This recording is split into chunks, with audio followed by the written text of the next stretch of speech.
Hello everyone, Hawkey here, back with another sort of Convallaria video.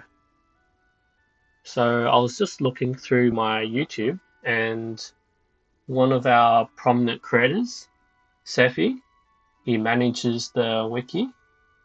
He just released this video. Players are leaving. Why day one players are leaving. He goes through quite a few topics there, but I just feel like I wanted to put my take in on this. So sort of Convallaria. It's a mobile gacha game. We just had our first month into the game, and like every gacha, at the start there is our honeymoon period.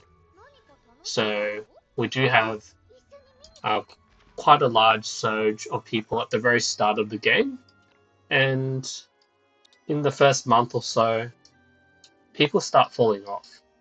Like if I look at my friend list here, there's people with like 2 days, 1 day, and I've just been cleaning out my friend list every now and again. And it happens, like after the first month, this honeymoon phase, we lose about like 50% or more of our player base. Some people try it out and the game isn't for them. Like they've beat everything in the game, or they get the characters, or they fail the pity and they're like, screw it, I'm not playing. And that's normal for a gacha game. Like even for the big whales in the game, once they've beaten the stages, like they've beaten like all the weapon tower stages, beaten the tower, or had their fun in Spiral of Destinies, that's pretty much it. Like even if they want to come back, they can always just come and buy the resources they're missing, buy out the shop, that sort of thing. So it's just part of the game cycle.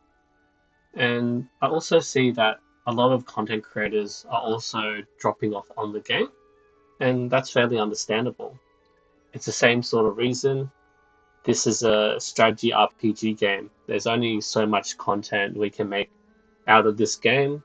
Once we've beaten the content we want, that's pretty much it. But this is also one of the reasons why I like this sort of game. The game, it respects our time. Like after we beat the stage, we can just go in and just sweep the stage. We don't have to keep trying, to beat all these hard stages. If the game didn't respect our time, we could be in every day trying to beat the weapon trial level 65, the tarot residue stage level 65, day in, day out. And we can just jump in, sweep it, and we're done. Like your dailies, you can get them done in like 10 minutes. I mean, maybe an extra like 10 or 15 for Clash. But this is something that you can do at like the toilet break at work, or like a smoke break.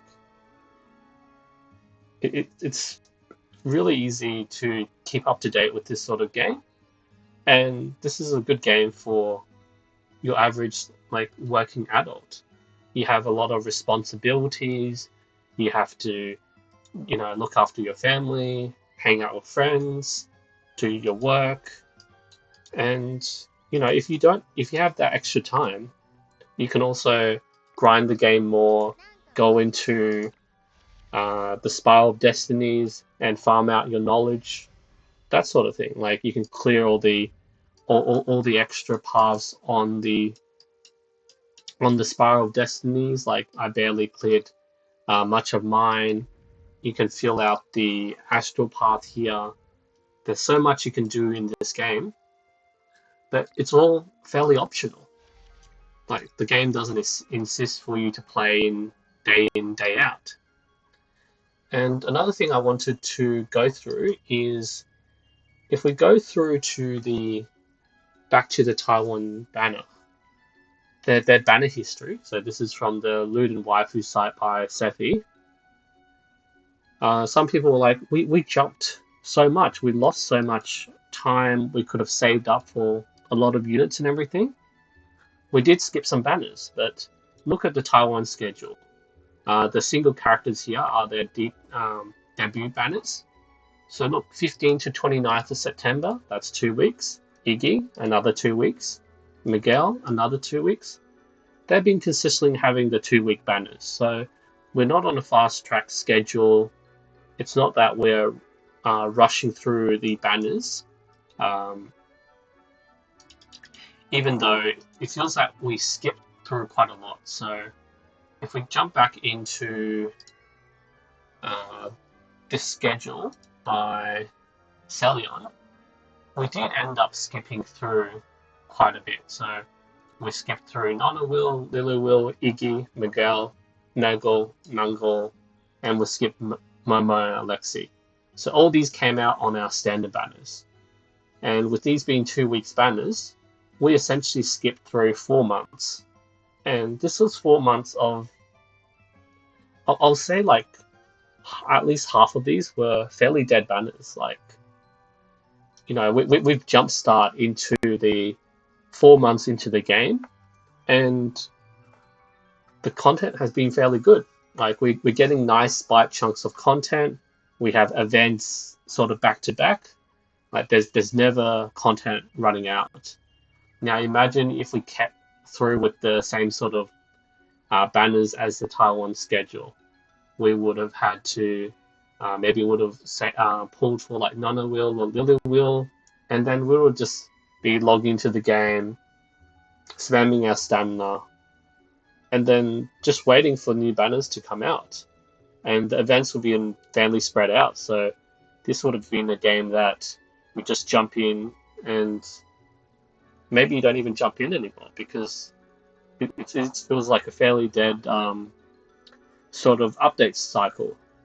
You didn't really have much new fun characters to use, and now we're getting back to back really strong, really OP characters.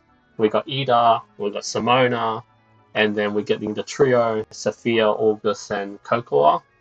We're probably going to get Cocoa first, but we'll get back to that. Yeah, so it's been a really great time. And with this sort of fast track through the game, we will get the next sort of banner, which is the next sort of content, sorry, which is the Tower of Adversity. That's something that we've been sort of waiting for because there hasn't really been much else that we can do with the game now. Like that there is our tower every week that we can play through, but it's sort of, I just go on and maybe try and beat the stage myself, or like go on YouTube, see if someone has some nice guides for the Tower of Conquest. I already cleared my 10-5, so I just have to do 9-1 to 9-5 again, and then I get my weekly rewards. That's about it. And yeah, so with the next banner coming up, there was a bit of a leak, I'll suppose, that sort of came out. If you just zoom in on this blurry image, you can see quite clearly this is Cocoa. This is from the content creator server. I don't have access to that, but yeah, it's fairly obvious that they were trying to hide this. Tomaisu was like, "Oh, little birdie spoke to me," and he was like heavily hinting on that. He even updated his Excel to show that the banner is out, Cocoa. So yeah, that's a nice thing coming up. The earlier we get Cocoa, the earlier we can put her into our shard farming team and get her all up to 5-star. But yeah, I just wanted to say, like, it doesn't matter if people are leaving or there's less content creators, we're still doing really well. Like that, the revenue chart, it's from like the gacha revenue and also from the Reddit and everything. They were saying that we were hitting about 10 million, and that 10 million was just from mobile. That's like mobile for Korea, Japan, and global. So we're doing great. It doesn't include the PC sales, the Steam sales, and hopefully with the amount of revenue they have in the game, they can invest more into us because we should be a fairly large audience for them. Besides Japan, Japan's always the outlier there. But yeah, we should be seeing more changes to the game. They were saying that we'll probably get the live PvP soon, and hopefully we'll get Tower of Adversity fairly shortly. And then that's just more stuff for us to have fun with. But in the meantime, we're just on maintenance mode. We just go in, we just do our sweeps, we do some new event stages that come out, and we call it a day. This is a gacha game that respects our time. And I'm really thankful of that. We all have lives, we all can go out and touch grass, and if we wanted to play more, we always can. Or we can always play another game as well. Like if you have the time for it, like you might be playing those um, really long um, like MMOs or like single player games. And this game is good because you don't really have that FOMO, that fear of missing out, because you don't have the time to spend on grinding this game out. Most of us are just average working adults, and we just need to spend a little bit of time to keep us up to date, try not to waste our stamina, do our dailies, and we're good to go. Well, that's all I really have to say here. Like, just enjoy the game, pull who you want, play how you want. This is just a game that we just want to have fun. All right, peace out.